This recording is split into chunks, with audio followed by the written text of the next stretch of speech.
Winning the lottery is supposed to be a dream come true. But for many people, it becomes a nightmare they never saw coming. Today, we'll explore real stories of lottery winners whose lives were destroyed by greed, lies, betrayal, and the so-called lottery curse. From sudden riches to shocking downfalls, these are the people who prove that not every jackpot leads to a happy ending.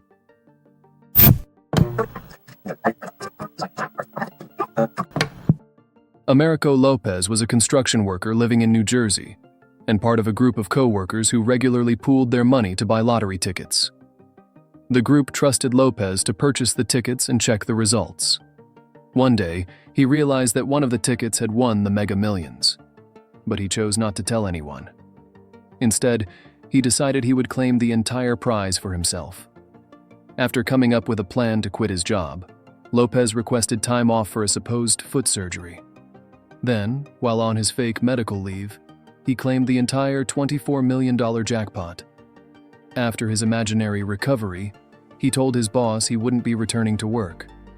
He gave away nearly $250,000 in gifts and cash to friends and family, bought a $1.5 million mansion in New Jersey, and purchased a large property stocked with several luxury cars. Eventually, his former co-workers became suspicious. A quick online search revealed the truth, and they took him to court, suing him for their rightful share of the winnings. A jury ruled that Lopez had to share the prize, ordering him to pay each of his co-workers $4 million. Lee Ryan had always struggled in life. He didn't have an apartment and was living with his girlfriend and their 3 children in public housing in Boston, England.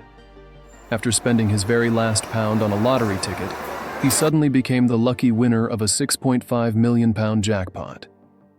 But his path toward a luxurious life started off badly. While he was waiting for his lottery check to clear, Ryan was caught stealing a car and ended up serving an 18-month prison sentence. Once he was released, he collected his winnings and immediately began living as lavishly as possible. He married his longtime girlfriend in an extravagant wedding and spent over £1 million on a mansion. Then he bought a fleet of luxury cars, including a Porsche, a Bentley, a BMW, and a Ferrari, all with personalized license plates. His reckless spending continued with jewelry and women, eventually leading to a divorce. He then moved to his new girlfriend's home country, where she burned through $2 million of his money. It didn't take long before Lee Ryan found himself back in a rented apartment in South London, living alongside a group of homeless people. He had returned to where he started. Only this time he was completely broke and completely alone. Denise Rossi was a woman with absolute faith in the lottery. She was a regular player of the California Super Lotto for years. When she finally won a $1.3 million jackpot, she didn't go home to share the news with her husband, Thomas. Instead, she seemed to forget the whole "till death do us part" and filed for divorce just 11 days after claiming her winnings. Now a millionaire in secret, Denise watched as her confused and heartbroken husband signed the divorce papers. 2 years later, a letter from the Lottery Commission, addressed to Denise, was mistakenly delivered to her old home, where Thomas still lived. That's when he discovered she had won the lottery while they were still married, and had never told him.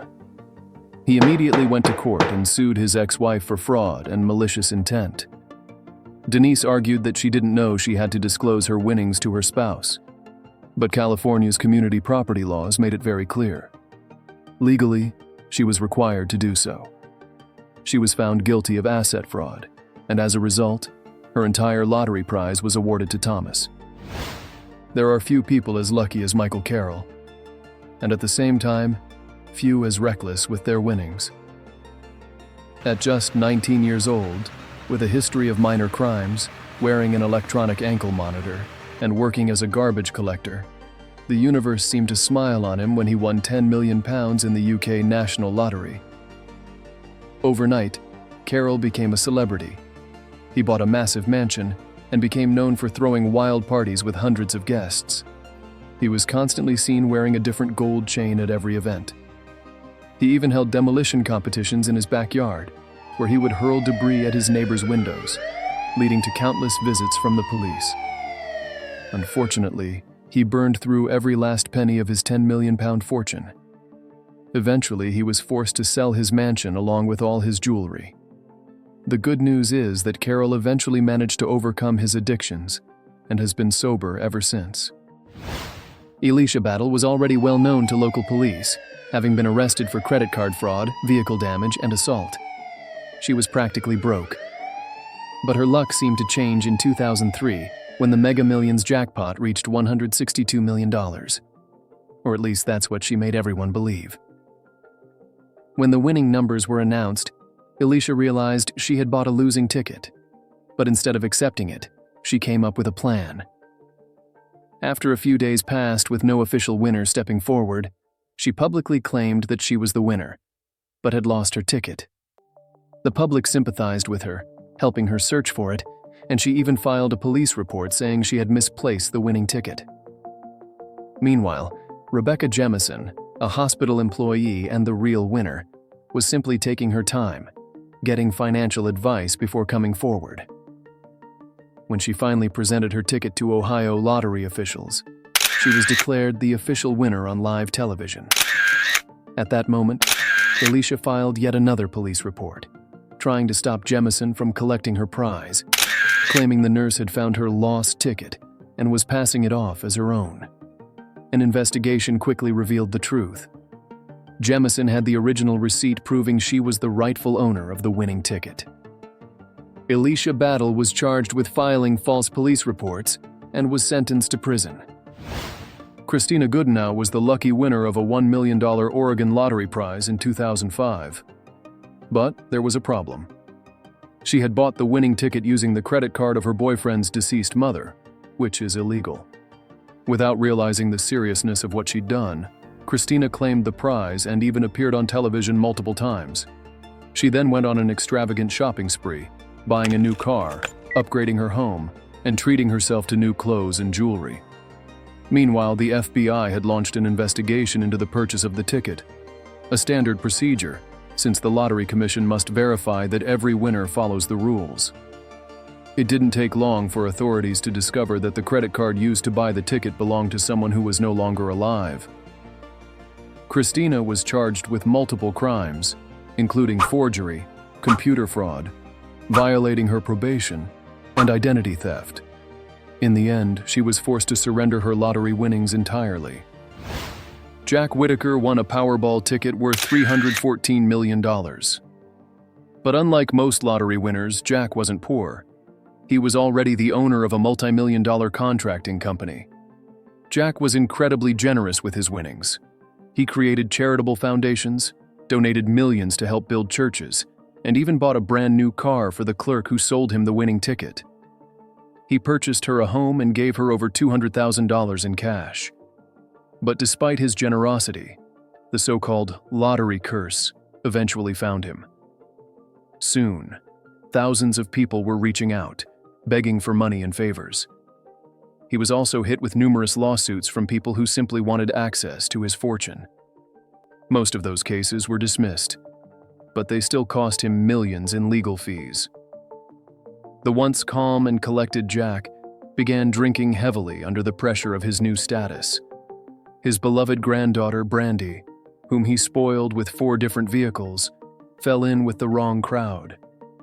Those friendships had a terrible influence on her, ultimately leading to her death from an overdose.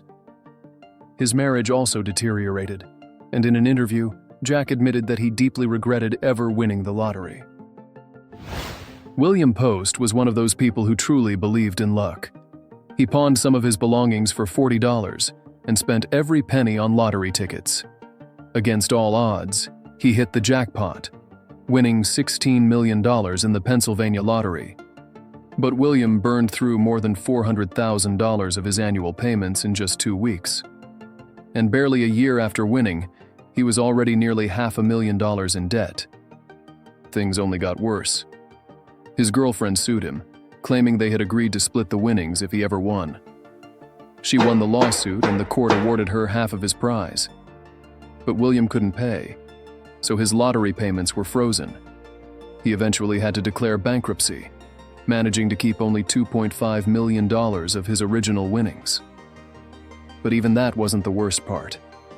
His own brother hired hitmen to kill William and his wife, hoping to inherit what little remained of the lottery fortune. 13 years after claiming the jackpot, William was living off government assistance. He died poor and completely alone. Jose Antonio Cuatac was a man from Guatemala who had entered the United States illegally.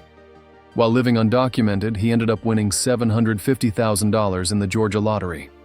But knowing he couldn't legally claim the prize, he asked his longtime boss, Eric Cervantes, to claim it for him. Cervantes agreed, but once he collected the money, he refused to give Jose Antonio a single dollar. Jose's friends told him to forget about the money. They warned him that taking the case to court would do more harm than good, especially because of his immigration status. But Jose decided to fight back and sued his boss. He actually won the case, thanks to security footage showing him buying the ticket at the store. But the victory wasn't what he had hoped for. His undocumented status was exposed, and he was charged with falsification. In the end, he did receive his winnings, but after taxes and legal fees, he was left with only about $250,000. Despite that, he was deported back to Guatemala, and since then, no one really knows what happened to him. Callie Rogers was a teenage girl living in a foster home in Great Britain. She was only 16, working as a cashier and earning very little. Every now and then, she would buy lottery tickets with whatever spare change she had, never thinking much of it. Until one day, her luck completely changed. At just 16 years old, Callie won the lottery, £1.9 million. Like most people would, she quit her job and immediately started spending extravagantly. She paid about £11,000 on 2 cosmetic surgeries, spent £300,000 on clothes, makeup, and tattoos, and then over £200,000 on sports cars. Her splurging continued with vacations around the world, including trips to Mexico, Euro Disney, and Dubai. Believing her money would never run out, she also gave away nearly £400,000 in gifts and unpaid loans to friends and family. But less than 3 years after hitting the jackpot, all the money was gone. The only thing she had left from her winnings was a small house she'd bought for herself.